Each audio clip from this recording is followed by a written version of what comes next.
உங்களிடம் 2 அல்லது 3க்கும் மேற்பட்ட வங்கிக் கணக்குகள் உள்ளதா? உங்களுக்காக மத்திய அரசு ஒரு மிக முக்கிய அறிவிப்பை வெளியிட்டு உள்ளது. அதாவது வங்கிக் கணக்கு துவங்கியது முதலே நீண்ட காலமாக செயல்படாமல் உள்ள கணக்குகளை மூடுவதற்கான நடவடிக்கைகளை வங்கிகள் தற்போது தீவிரப்படுத்தி வருகின்றன. செயல்படாத வங்கிக் கணக்குகள் அதிக அளவில் இருப்பது நாட்டின் நிதி அமைப்பின் வெளிப்படைத்தன்மைக்கு பாதிப்பை ஏற்படுத்தும். இத்தகைய கணக்குகள் மூலம் பண மோசடி, ஹவாலா பரிவர்த்தனை, ஆன்லைன் மோசடி போன்ற சட்டவிரோத செயல்கள் எளிதாக நடைபெற வாய்ப்புகள் இருப்பதாக சைபர் பிரிவு அதிகாரிகள் தெரிவித்தனர். சைபர் கிரைம் பிரிவு அதிகாரி ஒருவர் இது குறித்து சொல்லும்போது, தற்போது பள்ளி, கல்லூரி மாணவர்கள் உட்பட அனைவரிடமும் வங்கி கணக்குகள் உள்ளன. இதை பயன்படுத்தி சட்டவிரோத பண பரிவர்த்தனைகள் நடைபெறும் சம்பவங்கள் அதிகரித்து வருகின்றன.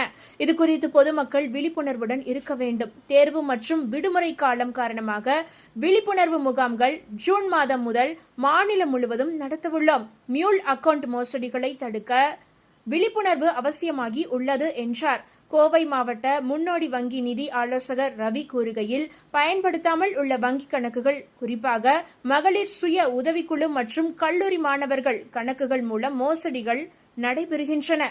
பலர் அறியாமலேயே சிறிய கமிஷன் பெறுவதற்காக தங்களுடைய சொந்த வங்கி கணக்குகளை பிறருக்கு பயன்படுத்த அனுமதி அளிக்கின்றனர்.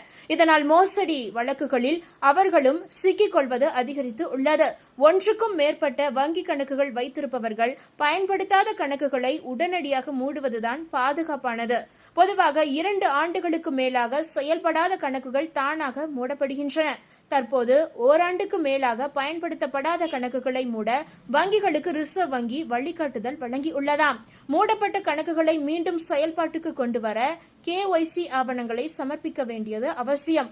ஆனால் முழுமையாக மூடப்பட்ட கணக்குகளை மீண்டும் பயன்படுத்தவே முடியாது என்றார்கள். இந்த தகவல் உங்களுக்கு பயனுள்ளதாக இருந்தால் மறக்காம இந்த வீடியோவை லைக் பண்ணி உங்களுடைய ஃப்ரெண்ட்ஸுக்கும் ஃபேமிலிக்கும் இப்பவே ஷேர் பண்ணி விட்டுருங்க.